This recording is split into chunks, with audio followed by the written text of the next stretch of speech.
Hi, this is Aleksandra Przegalinska from Campus AI. You're tuned into the Edge of AI, your portal that is exploring how AI is reshaping our digital world. Keep listening. Hello, AI podcast passengers. Jump on in. Here's what's to come on today's journey. Find out how Campus AI is leveraging generative AI and collaborative AI to transform the learning experience. Why decentralizing AI could be the key to innovation and how Campus AI is leading this change. Listen as our guest invites you to go forest bathing. All this and more, take your seat. Welcome aboard the Edge of AI podcast. Snap into your safety belt and prepare to explore the depths of the rapidly expanding AI universe. Each episode is a dispatch featuring hyper-relevant reports from the pilots, pioneers, and passengers aboard the AI rocket ship.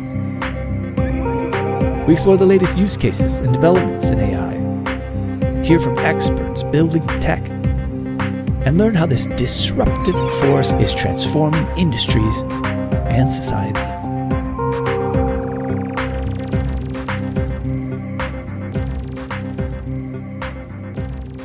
I'm Ron Levy, your captain for today's voyage. And just like most of you, I've embraced the spirit of exploration throughout my life, from starting my own business before graduating high school to traversing the world's most challenging terrains. I've always sought out new frontiers. I built one of the largest award-winning custom home companies, and most recently, I've navigated complex regulations while founding and leading a public company that is dedicated to applying technology and training. So our guest today is Aleksandra Pregelinska, and she's an esteemed AI scholar and vice president at Kosminski University, where she directs international relations and oversees the Human-Machine Interaction Research Center. With extensive research experience and prestigious institutions like MIT and Harvard, Aleksandra brings a deep understanding of collaborative AI to her role as a key member of the Campus AI Program Council. Her significant contributions to the field are highlighted in her published works with the MIT Press, Cambridge University Press. Aleksandra began her academic journey with a PhD from New School for Social Research, which is why we're going to refer to her as Doctor. Campus AI is paving the way for AI education and access, designed to empower both newcomers and seasoned experts. This cutting-edge platform combines extensive online resources with a virtual world, making it easy for users to understand and apply AI practically. It's a hub for innovation and collaboration. Campus AI offers a unique environment for learning and engagement, ensuring that every user can tap into the potential of AI and contribute to the evolving landscape and technology. Dr. Aleksandra, welcome. Thank you so much for having me, Ron. I'm very happy to be here. Fantastic. Well, before we dive into the details of Campus AI, could you tell us a little about your journey into the world of AI and what inspired you to co-found Campus AI? Yes, well, I will say that my pathway to artificial intelligence has been quite rocky because I started with philosophy and I majored in philosophy, but I was fortunate enough to have a lecturer who was, to us philosophers, presenting the foundations of artificial intelligence as a sort of philosophical quest, that really forces us to ask questions about the future of humanity, the boundaries between the human brain and a synthetic brain of any sort. And it was such a fascinating lecture that I actually really thought that this was a field that was full of challenges, and that for a scholar like myself, who is pretty much interested in everything out there, both in the technical side of things, but also in those philosophical questions about, the future and future directions of technology, this may be a very good field to study. And then I started learning how to program, and I started programming myself. I became very fascinated with bots and virtual assistants. And Ron, it was at the time when those assistants were not really doing a very good job. 10 years ago, most of them were definitely not context aware and not responding well to user queries, and very often quite well, not smart, let's say. So I do remember that my advisor at that time told me that perhaps it was not the best field to study and that the Turing test was very, very far away. But still, I decided to stick to it because it was fascinating to me. And that's how I enrolled into my PhD program. And in fact, started working in the field of AI, both as a researcher, but also as a practitioner, because I wanted to be a practitioner from the very start. For me, the theory part was not the only interesting part. And so ever since, for the past 12 years, I have been working actively in the field of natural language processing. And as you said, also human-computer interaction, right? So how to manage human-bot conversation, how to make them successful was something that was interesting for me, for my research team, also for the research teams that I've joined at MIT, at the Center for Collective Intelligence, and also at Harvard. And 2 years ago, ChatGPT revolutionized pretty much everything when it comes to AI and became this label, I would say, of new AI systems, generative artificial intelligence systems. And I do know, I guess, like many of your listeners, that artificial intelligence is much older than ChatGPT, and we have seen, really acceleration already 5-10 years ago. Very interesting systems have been built, but I think because of the fact that ChatGPT was very powerful and at the same time very accessible, it became that big galvanizing power that introduced artificial intelligence to the mass audience. But together with that, I think came many questions about how to use generative artificial intelligence well, how to really benefit from it, where are the best use cases. And we saw those questions being asked by many different practitioners.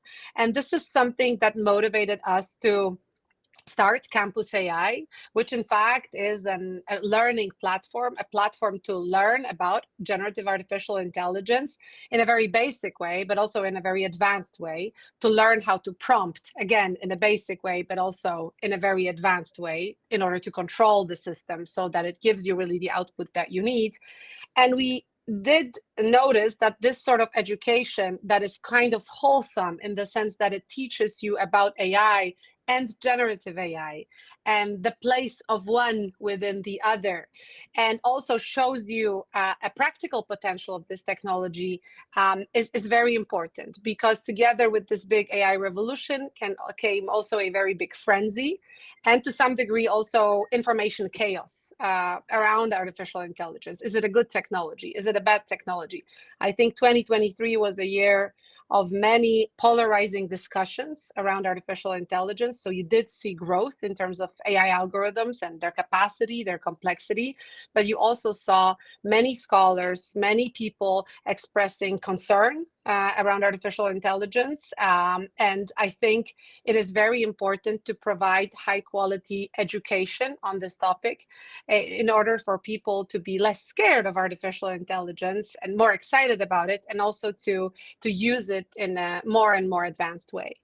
I love that, you're a researcher, but you also said you want to be a practitioner. And I think that's really important, because if you're only in one of those camps, there's a component missing to really getting to the essence of things.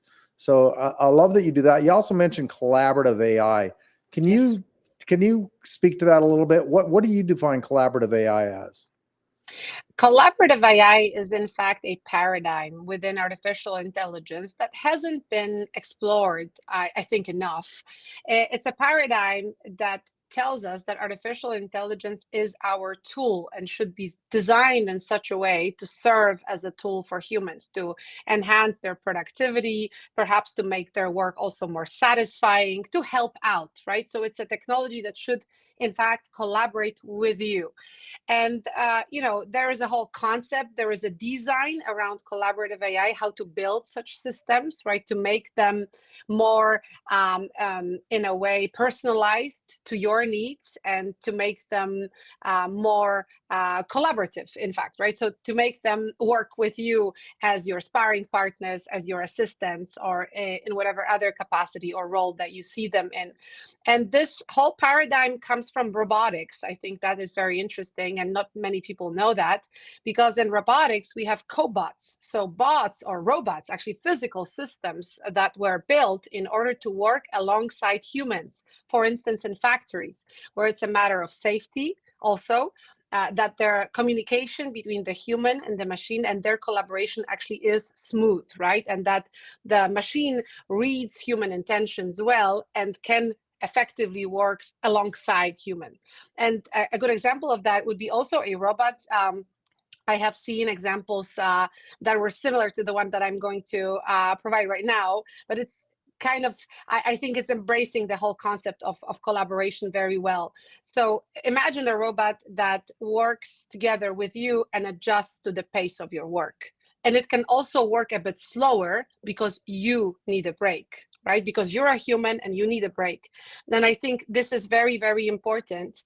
And we have not explored, as I said before, this paradigm enough. And now we have all those very advanced, very complex AI systems. And I think that in theory, they should serve as our collaborators. But in many ways, people think of them as something that either will replace them, right, or work instead of them. And for me, actually, a very interesting future vision is the one where artificial intelligence is supporting us in whatever it is that we do. Or perhaps we do delegate some of our work to it, routine works of any kind. But there are also strategic decisions that we make as humans. And in that way, we are not thinking of AI systems as something that can take those decisions, but actually this is something that is important to be left for us, right? These are the decisions that we should be making. So in this whole concept, you have, I think, a very interesting expression, human in the loop, or rather human in the center, where crucial decisions about whatever it is that we are doing, whatever activity, whatever task, are made by humans, and artificial intelligence is supposed to assist that human, not replace that human. The term AI agent, most of us that are in and around AI, we understand what that is. And it sounds like collaborative AI is a more detailed description of what that AI agent is. So it's just technology that's collaborating with, I'll just say, it can be a bigger picture, but you as an individual, but it certainly can be a collaborative AI with a whole company or a whole organization. But let's just stick to the individual. Collaborative AI is the AI agent that you might choose to work with that will continually learn you, learn your likes, learn the things that you've corrected it on, and become your, personal or business, doesn't matter, but assistant in life, to assist with all things, but at your control and your command. Is that accurate? I think it is accurate to a large extent. And I do see that we have right now plenty of opportunities to actually explore collaborative AI. So we can have assistants such as GPTs, for instance, that can be helpful in so many different ways. You can feed them particular knowledge, instructions, prompts, and they're going to specialize in that, help you in, say, whatever task you want them to help you with. You can also have agents, like you said yourself, that are going to be an extended version of those assistants, because an agent can, in fact, communicate with the online world, right? Can query databases, access different parts of the internet, also help you out in that way. So I think this is very close to collaborative AI, but I still think that, we can enhance this concept of collaboration even more. And I'm going to give you two examples. One is that during our recent research, we've decided to build an alternative version of ChatGPT. So what we did is, in fact, we've built an application on top of GPT, the language model, that was hard-coded for asking you additional questions. And actually, sort of, it was supposed to, each and every time you prompted it, kind of try to understand what the context of your prompt was, by asking you additional questions, by asking whether it understood whatever you wanted from it well, and what. By prompting you back, it sounds like. In a way, yes, exactly. So, or fixing the prompt because, it was supposed to be slightly more detailed in order for the system to actually do a better job for you, right? So it was self-prompting, self-fixing in that way. And it really enhanced the dialogue. So in our experiment, it was very visible that people talked to it. And for some of them, it was very, I think, surprising because they were used to the fact that whenever they prompt a large language model, they immediately get an answer. The output is there. But in our case, it resembled more a human teammate, really, that works together with you and tries to figure out whatever it is that you want from it. So for us, this, simple procedure of hard coding has led to completely different experience in terms of the design of this technology and what it means to work together with it, because in fact the task was done together by the human and by the AI, and not just prompted by you and given back to you by AI. So that was a difference. And the other thing that I wanted to say is a very recent research work we carried out, it's still ongoing, is about personality and generative artificial intelligence, human personality. So we carried out a big 5 tests. These are very standard tests of personality that check for your openness, conscientiousness, neuroticism, and a couple of other features. And we were trying to figure out how different personality types collaborate with artificial intelligence, for instance, with a generative AI agent. And it turned out that, patterns of collaboration are so varied, really. And you can have a very personalized assistant today, like you said yourself, that's not going to only align with the task that it's supposed to do or form of collaboration, whether you delegate tasks to it or like share them together with the assistant, but also will align to some extent with your preferences that are a result of your personality.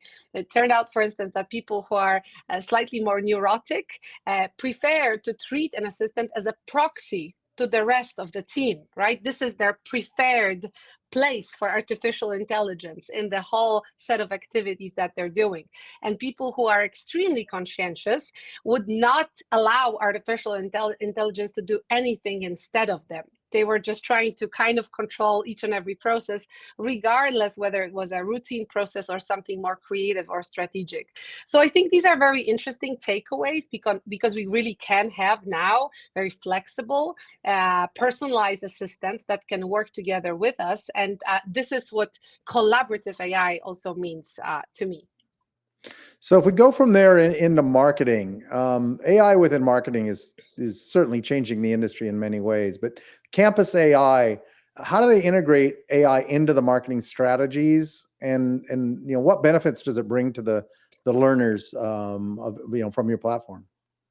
Well, I would say that Campus AI is also a generative platform. So it's not only about AI and it's not only educating about generative AI, to be more specific, but it's also a platform that has been built from scratch with the help of AI. And AI is sort of present everywhere on that platform. So the founder, Aurelius, who started, working on this very concept, he actually created a couple of generative agents or assistants for himself, and with those assistants he had worked on this very early phase of Campus AI as a concept, right? So even the exchange, right, between him and the agents was in fact, the first phase of building Campus AI, and it was very much AI driven in that way. But also currently, what we use in Campus AI are avatars, right? So we use AI avatars with clones of voices, and we actually divide them into 2 groups. We have avatars of real people like myself, instructors, but we also have completely synthetic characters that are also our tutors or teachers. So all the classes are actually conducted by avatars, which I think makes it very interesting, makes it very scalable too, because those avatars can speak whatever language we want them to speak, in whatever style we want them to speak. But also I think it's extremely interesting because whenever something changes in artificial intelligence, updating the platform is very, very simple, right? And those avatars are also a vehicle for us to kind of, I think, promote the platform, to show the platform, because they have become those characters with their little lives, I would say. They are personas that people can recognize, and they have become, in a way, sort of the faces of Campus AI online out there. So that's one example of how we, deployed in our promotional or marketing strategy artificial intelligence. But I would say that everything that we do when it comes to communication with the outside world, with whatever audiences we would like to attract, is actually co-written and co-made with artificial intelligence, right? So we are very transparent about it. This is an experiment by itself. We want to see how far this collaborative approach can take us. So whatever marketing communication we actually create, AI is in there for sure. When we are trying to teach, for instance, about, go ahead. All of the features that you're describing here, are they operational now? What is the status of Campus AI now? Is it fully operational? Obviously improving all the time, but what's the status as of now? Campus AI is absolutely operational, has a couple of thousand clients already, mostly in Poland, but we are entering the phase of expansion as we are speaking right now, and the English version will be out very, very soon. So it is operational. However, our ambitions are slightly bigger than what we currently have, right? So we do have those avatars, we have content that is co-generated with AI, we have everything, done with AI. We are teaching about different models. I was meaning to say prior that, for instance, when we have a course about music, we also generate music with artificial intelligence, and this is how we showcase the course, because we would like our audiences to not only learn about how it's done, how you can generate music using prompts and which models you should be using or could be using, but also to actually make them feel that they can do it themselves, right? So we are very receptive to their works, whatever it is that they do with ChatGPT, with models for video generation, movie generation, image generation. We are trying to display also the work of people who are our customers. But it is an operational platform. However, as I said prior, it's also a platform that is continuously developing. And actually, our next step is to build a fully responsive platform. So in a way, I think I could call it a promptable platform. And over there, I think, so in that stage, the degree of your interaction with that platform will also be, to a large extent, motivated by how you want this platform to look for you and to serve you, right? So we would like to create a platform where you can query those avatars. You can ask them whatever questions you want to ask them. They are sort of like the agents that you can interact with on whatever topic you want them to interact with.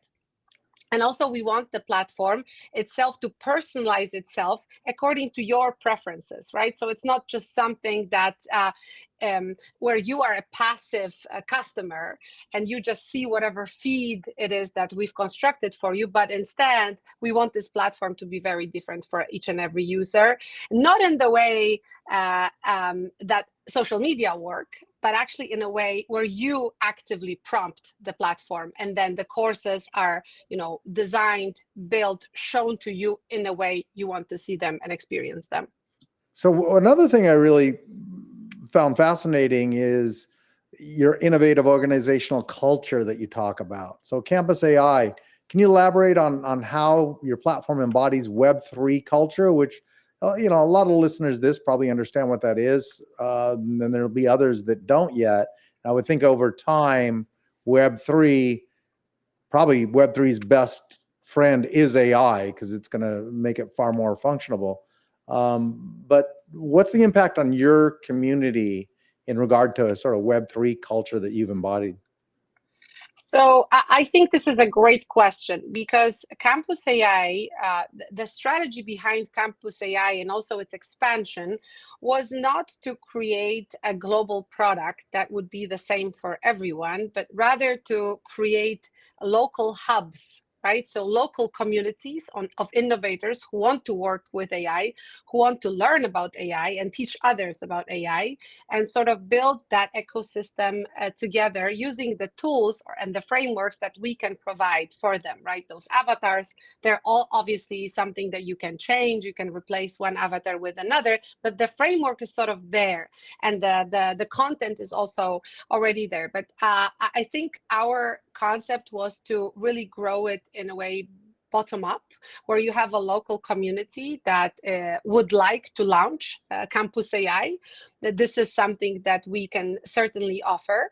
And here, there's also this, I would say, Web 3.0 or decentralized component of it. So we believe that people who are with us as our customers on Campus AI are embarking together with us on a journey where all of us are sort of agents, right? And we can also, all of us, reshape and change this platform. And I think whenever you are very active at the platform, this is something that can be seen and rewarded. If you, from our Campus AI course participant, want to at some point turn into a course creator, there is a possibility for you. And there are tokens also. This is, a vision for the future, but we would like to give people tokens for their participation and introduce some form, let's say, of liquid democracy, where this platform is not governed just by the CEO or the core team, but in fact in many ways is co-governed by the whole community that establishes it. Also in the context of the allocated time, the time spent, the degree of participation. I think everyone who participates more will be rewarded with more power in directing the future of this platform. So this is, I think, this Web 3.0 component that you're mentioning, and obviously we are already conceptualizing how this can be technically embedded in the platform itself. Currently, what we see is that our users are extremely active. They are a community of people who finish courses. This is very different. You have many online platforms where people start, and then at some point something takes their attention elsewhere, or they forgot that they started, and the conversion rate in terms of those who finish the courses is quite low. But I think the mechanics of our platform and the fact that we encourage this participation and we want this platform to be as promptable as possible, this is something that helps out in building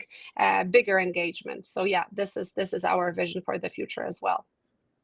So that's a community plus AI management, right? It's a model. It's a model Yes. that really includes it. It is what decentralization of Web3 is about, right? Including everybody, to help the whole platform, which in turn helps everybody. So it sounds like you've really gone out of your way to make sure that is recognized throughout. And is that a model that can reshape traditional organizational management within companies? Well, I think in many ways it's very promising. We are at an early phase. The concepts were there for a while already. When you think about liquid democracy, it's not an entirely new concept. It's been out there, it's been proposed, but it's just very a difficult way of managing. And I think the reason why it was not explored to that extent is because it's just extremely complex. But like you said yourself, we currently have artificial intelligence. We can perhaps combine it with blockchain to some extent, and there we can sort of measure and manage this degree of participation slightly better than we used to, right? With the traditional technologies that were helping us out in managing organizations. So I am hopeful that it is possible. I think that artificial intelligence in its current form, extremely accessible, in many ways very intuitive, is finally a technology that can take us forward and embolden us to really explore those models, right, of collaborative collective action that we have not been exploring because they were just extremely difficult or felt very ephemeral, in the sense that they can work once, but they will not work stably. So now with AI, this is something we are hoping for, that this actually can be done. Because to me, and I think to the whole team at Campus AI, we have this intuition that this revolution is also different in a sense that artificial intelligence, generative AI, allows you for more agency and activity. For instance, with social media, you were more of a passive audience to whatever feed was given to you according to your known or unknown preferences. So you never knew what's going to pop up right in front of you on your newsfeed, what's going to be relevant and why, and you were just consuming that content. But notice, with the generative artificial intelligence, you are the one prompting. So it's about your decision. What is it that you want to see, that the model will somehow show you.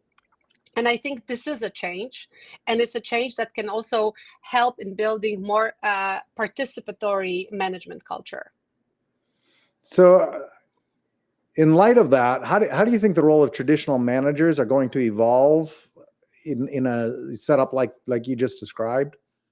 That's a great question. I guess remains to be seen, but I think traditional managers are also, benefiting already now. Those who, wish to explore artificial intelligence, they probably already see it and feel it, that artificial intelligence can be a great help for them. Right, that you can surround yourself with different agents of different kinds and distribute some of the workload to them, get feedback from them. Obviously, you have to be cautious about it. You cannot delegate too much to them, as I said, right? I think human in the loop is very important here. But I think their way of managing can be challenged, but also can be made way more fun than it used to be, and way more interesting. I can give you one example. This is not about management work, but it's just example from my life.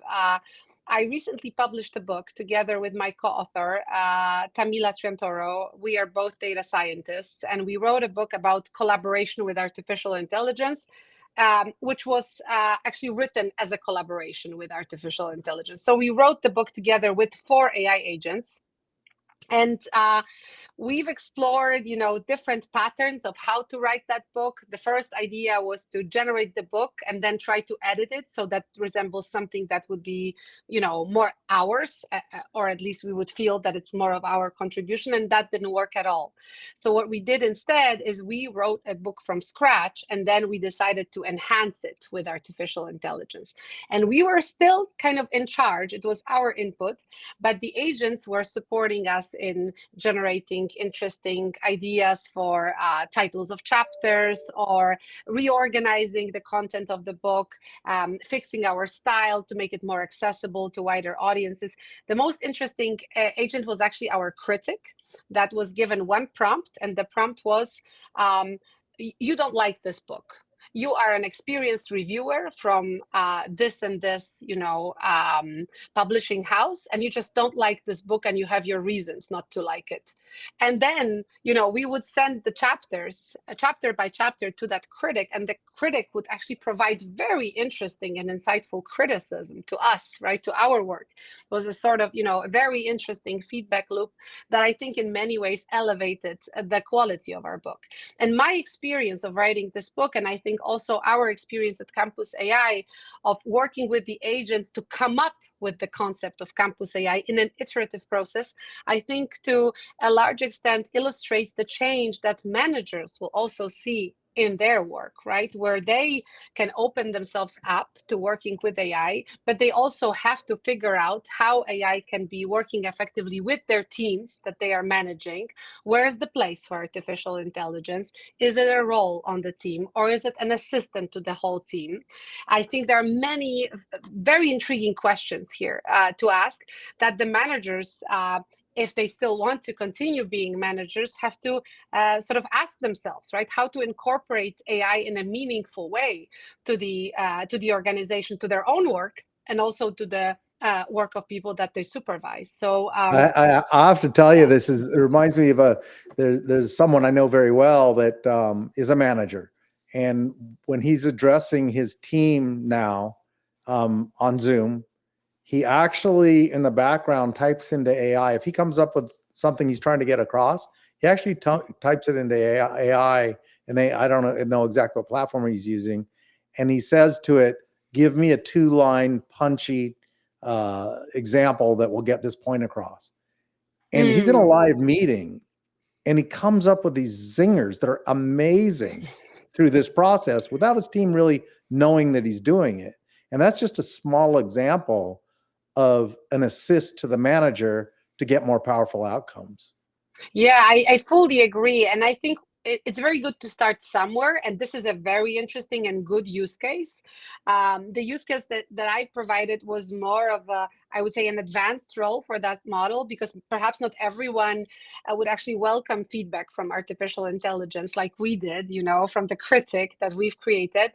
But actually, it felt like you do have a sparring partner here, that you have, a system that is a cognitive help, that it's really supporting you in doing that job, the core of that job that you're doing.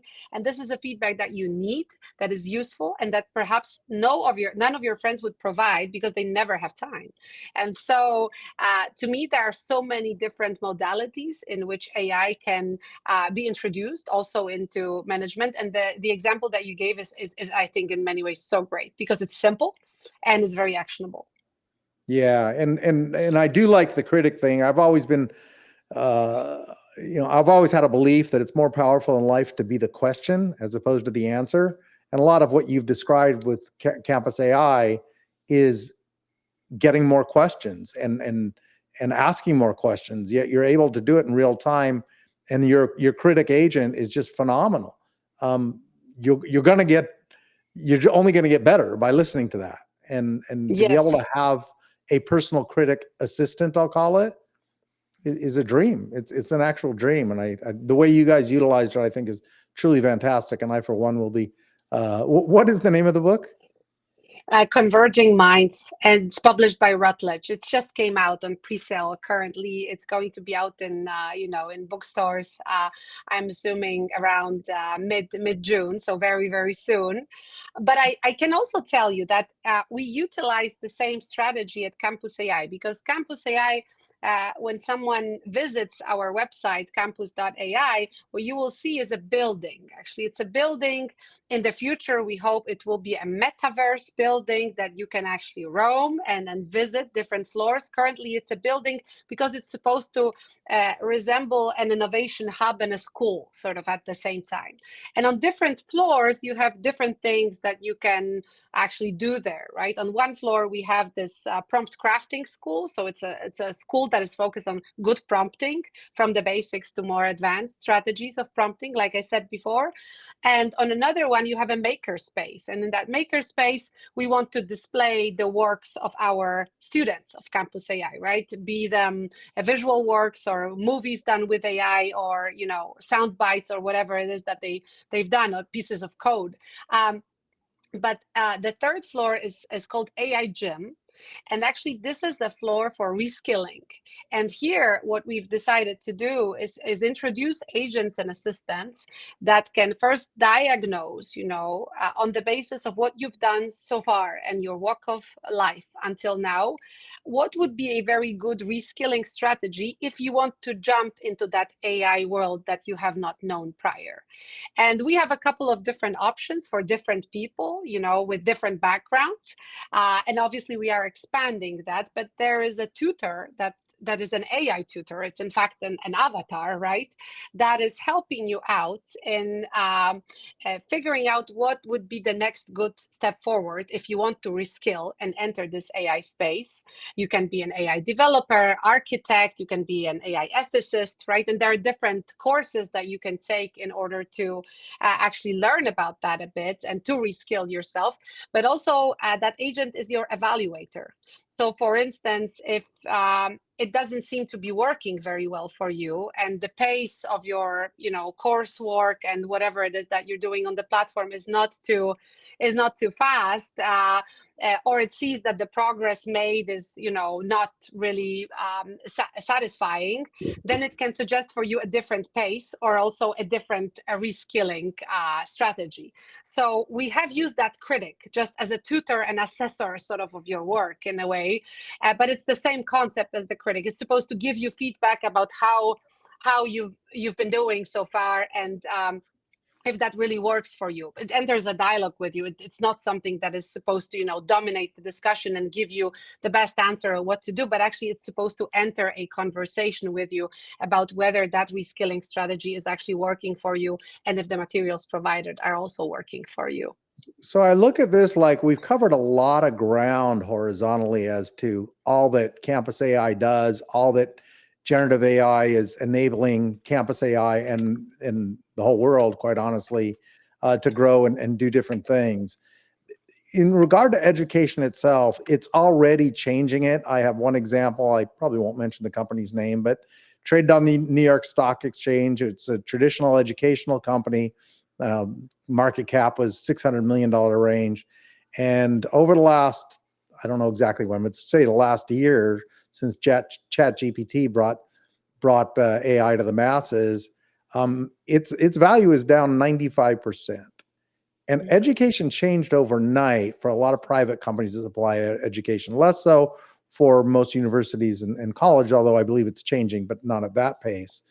So with that in mind, and we're going to wrap up this part of the podcast with this last question.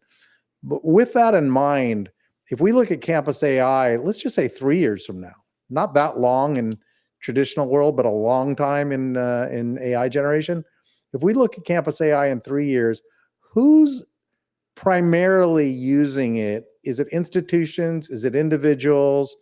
Is it different businesses? Is it an education destination for those that would have typically gone to college possibly, or assisting high schoolers? Like, how would you describe, I know Campus AI is capable of everything I just mentioned, but let's just look at your company and what you think it's going to be doing in 3 years. Where do you think it falls most into? Well, we certainly are building B2B already now, and we see that this is already attracting a lot of attention. So there are many institutions that need rapid reskilling, and unfortunately, probably sending all of their employees, back to college or to university is not a strategy that they will likely choose. And also, many people need a lot of flexibility, so their own time and pace of learning, but also, sort of here, there are many massive open online courses, but some of them are, as I said, designed in such a way that they don't really motivate you to finish, right? So I think in that way, B2B is a very interesting strategy for us, and this is something we would like to explore, not only as providers of content or courses for the employees of a given organization, but also as a playground for them to build things, right? So that they can use our frameworks, our code, our technology, our avatars, our own language models, right? Everything that we have, our whole technology stack, to actually experiment and explore, and perhaps to create some spin-offs, inter-organizational spin-offs, right? That are actually doing something good or interesting for the organization. So we want to be a hub for those businesses and a playground for them to explore new things with artificial intelligence, prototype with AI. So that's one thing. But the other is, I don't think the ambition would be to, replace education as we know it. Although I do agree with you, being a researcher myself, you are very right.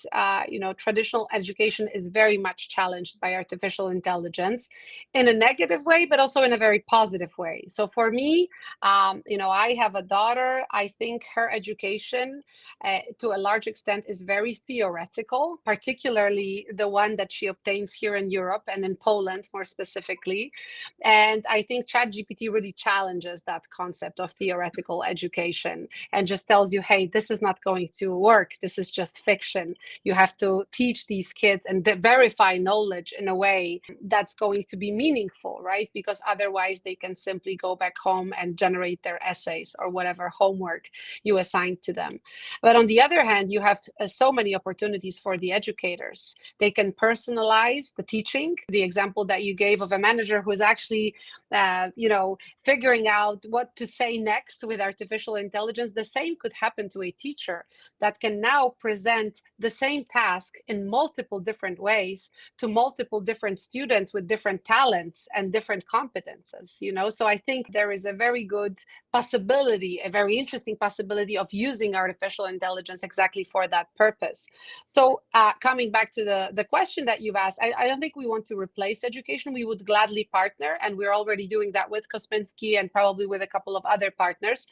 Partner with a big institution that we can help in their transformation towards those new modalities of learning, AI-assisted learning, you can call it. So that's interesting for us. But I think at our core, we are very much B2C, and we would like to see our community grow, not only in the sense that we would like to have a bigger community, but also the community that we already have to actually grow together with us and build more interesting things using our platform, right? And enhance their own competences through our platform. So I think there are at least two strategies that we're currently pursuing. One is B2B playground for organizations. The other one is our B2C with, as I said, bottom-up community that's growing in terms of numbers, but also in terms of skills and talents. That's great. And when you get focused on the education, it's just a personal belief of mine. I think we need more teaching on how to think, as opposed to what to think. What I'm really referring to is the answer. Like the answer, the students learning the answer is less important than students learning how to go through a process of finding a right answer. So, great with that. We're going to go from now into AI wants to know. These are 10 quick questions, and they're designed to get to know you a little better, getting away from the business side and maybe over to the personal side. So they're meant to have very quick answers so we can move through it quickly, but you should find it interesting. You ready for this? Yes. All right. What's the first thing you ever remember being proud of? I was proud that I learned how to swim. That's a big one. That's a good one. Yeah, but it took me a long time, and I turned 8 and most of my friends already mastered it and I did not. And then I just all of a sudden learned. I don't know how, but just very quickly. So that made me proud. All right. Well, number 2, what do you need help with that you wish you did not? I need help with writing. I am very good, I think, at speaking. At least that's what I think of myself. But in terms of writing, that is not so good. So I'm actually very happy that AI agents are here to help, because, this is a game changer for me. Uh-huh. All right. Well, what do others often look to you for help with? I think I really love my job, and I'm very passionate about artificial intelligence for many years now, and I have not been bored with it. I would say that probably my students, what they ask me very often about is, where do I get this drive from, and how am I so passionate about it? And then we just have a conversation where very often they discover that they are just as passionate as I am, but I just did not know it about themselves. Okay. All right. Number 4, what do you treasure most about your human abilities? Oh, I think I really am quite good, I hope, with friendships. So I would say that I can take time off to spend quality time with my friends, with the close ones. And this is something I cherish, and I wouldn't like to forget how important that is for me, ever. Mm-hmm. All right. And throughout your whole life, what's the most consistent thing about you? Oh, AI, for sure. I mean, 12 to 15 years of vivid interest and pure passion. I think that is, I'm consistent that way. I'm also very consistent with the fact that I'm always moving, and I am a digital nomad.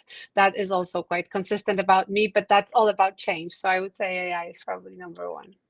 It's kind of funny. You might give the same answer for the next question. Uh-huh. Throughout your whole life, what has changed the most? Oh, locations, probably Yeah. locations. Locations have been changing. I can, I think, build a home anywhere I'm planted. So that's hopefully a good skill.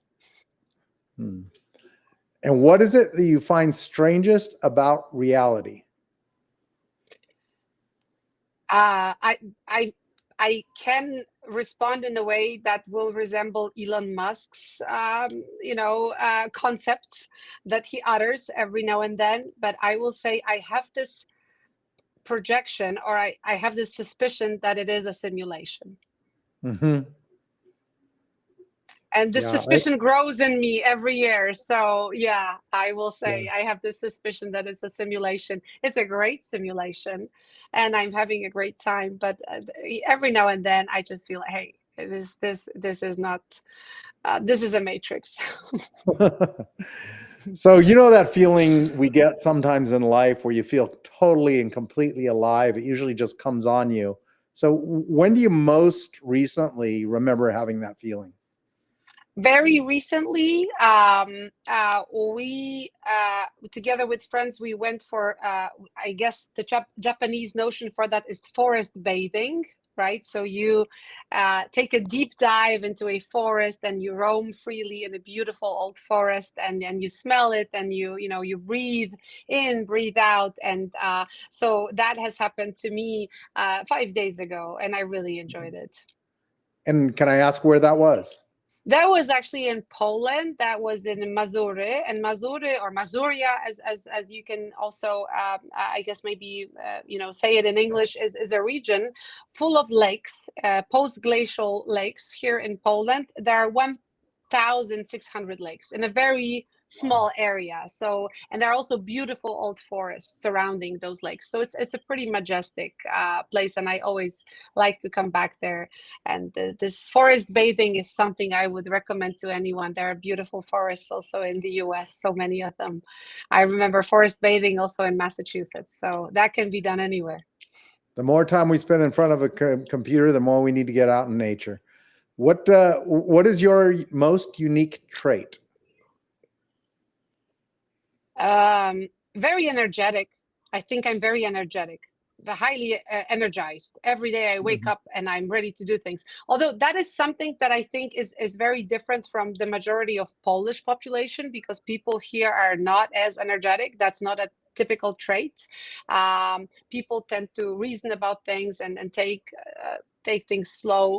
However, in the US, it feels like many people are very energetic. So I'm not sure if that's so unique over there. But it is unique here. When I'm here on this continent, it feels unique. A good friend of mine is from Poland, and he probably has more energy than anybody I know on the planet. Oh, really? Okay, so there maybe are two that's of why us. he's here There in are the two of US. us. I don't know. Yeah. Is he living in the US? So that can be he the is living reason. in the US. He's been here Makes a number of perfect years, sense. but I still have to sense. listen close through his accent. So, if you weren't human, what would you be? Great question. I wanted to say a robot, but then I hesitated, and I feel maybe a cat is a better answer. Oh, interesting. All right. Yeah. At least more mysterious, more mysterious, like a black box. Cats are the true black boxes. Isn't that true? Yep. You are exactly right. Let's thank you for all those, by the way. I think we did get to know you better, and I really enjoyed it. Let's talk about AI leaders and influences of yours, and also resource list combined. So what we're looking for here for our listeners is, you've obviously been immersed in the space for quite a long time. Who is it that you follow? What resources can you suggest? How do you help our listeners on their educational process in the space?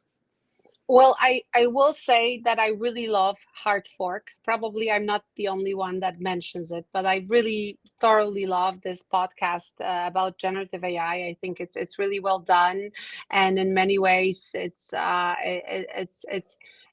kind of hilarious, right? So it's funny, and there's so much burden, and there is so much gravity in artificial intelligence. Many doomers are projecting bad things. So I actually like how Hard Fork really tackles AI in a smooth, fun, and light way. So that's a resource that I really recommend.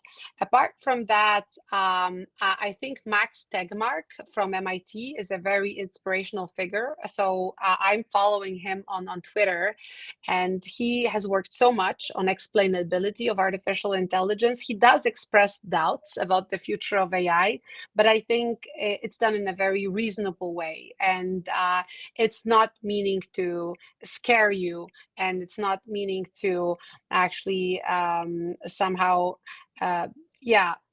bring negative emotions around artificial intelligence, but really rather dig deeper into what is it that we can solve that we haven't solved so far, and what's relevant for us in terms of understanding artificial intelligence and our future together with it. So I would say that I really am inspired by what he says, and whatever he publishes and writes. And there are many other figures. I am trying to follow consistently what MIT Media Lab is doing in terms of various AI projects that they are embarking on. So that's, I think, they have a great website. A lot of their knowledge is open source. So that's, I think, in many ways very valuable. And more recently, since I joined Harvard, the Labor and Work-Life program at Harvard, I will say that I'm also very interested in workers and AI, sort of, thinking about artificial intelligence, not as a resource for the organizational as a whole, but something that can, for instance, support the well-being of workers. So I'm very much interested in everything that's done, in terms of looking at AI as a positive force for people who work, and something that could perhaps make their work slightly more satisfying and better, and not something that actually threatens their work. So yeah, that I think the website of Center for Labor and Just Economy at Harvard, with all the reports that they're publishing on that, is really quite fascinating. I think that's some great direction for our listeners. So I love all that. How about any AI tips? So any AI products they can be using right now to start getting more involved and get to learn it more, etc. Campus AI has to be at the top of the list. Of course, Campus AI is at the top of the list. So I'm inviting you to try it out, and I truly believe in this product. I think we've the team has done an awesome job. What is the URL for Campus? Campus AI. It's campus.ai, or the Polish version is campus AI written together .pl. But to our US audience and American audience, English speaking audience, I think campus.ai is the best URL to reach the campus. Apart from that, I don't know about you guys, but I am using Perplexity more and more often, and I have thoroughly enjoyed it. So to all of you who have not tried it and are really unhappy about search itself today, and feel that search can be changed and it can be done well with the use of artificial intelligence, Perplexity may be the answer. And I will say also that building agents within Perplexity has been a fun task for me recently. So try it out. I think that's a great one, and I have the app and I do use it myself. So it's great. It's really awesome. Very user friendly too. You don't have to be a genius to get in there and start playing with it.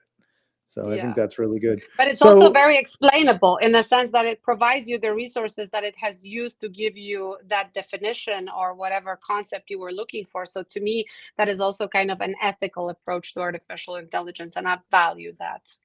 Yep. Well, Dr. Pregelinska, this has been amazing. And where should people go if they want to follow what you're doing and learn more about you? I would invite everyone to LinkedIn. This is where I publish things, news about Campus AI, also my research work. So if somebody feels like connecting, please join my community, my LinkedIn community, add me, and I'd be happy to chat and interact. All right. Sounds fantastic. Thank you so much. And now it's time for another safe landing at the outer edges of the AI universe. This is your Captain Ron, and on behalf of our guest and the entire crew, I'd like to thank you for choosing to voyage with us today. We wish you a safe and enjoyable continuation of your journey. And when you come back aboard, make sure you bring a friend. Our starship, it's always ready for more adventures. If you're listening, go to Spotify or iTunes right now, rate us, say something awesome. Or if you're watching this on YouTube, hit the subscribe button and pass this episode on to a friend or two. Your support and feedback mean the world to us. Don't forget to visit edgeofai.xyz, where you can learn more about partnering and subscribe to the Outer Edge newsletter. for the latest Edge of company news, events, and show drops. In addition, connect with us on all the major social platforms by searching for edgeof_AI and join the conversations that are happening online. Before we sign off, mark your calendars for our next voyage where we'll continue unraveling AI's mysteries and advancements. And until then, bye-bye. The views and opinions expressed on Edge of AI reflect solely those views and opinions of the show hosts and its guests. Please make sure to do your own research. While we make every effort to ensure that the information about AI technology is accurate and up to date, we cannot guarantee its accuracy, completeness, or timeliness. We make no representations or warranties of any kind with respect to the information, products, or services discussed. Please be aware AI may occasionally generate incorrect or misleading information and produce offensive or biased content. Under no circumstances shall we be liable for any loss or damage, including, without limitation, indirect or consequential loss or damage, or any loss or damage arising from loss of data or profits arising out of or in connection with the use of technology discussed on our podcast. Additionally, our show is not financial advice. You understand that you are using any and all information available on or through this podcast at your own risk. Whenever making financial decisions, we recommend doing your own research and talking to your accountant for financial advice. Lastly, time to time, we may feature sponsored content on the show for which we receive value, and we may share links for which we receive a commission if you make a purchase through one of these links. Refer to our website, edgeofai.xyz, for our full disclaimer, terms and conditions, privacy policy, and copyright notice.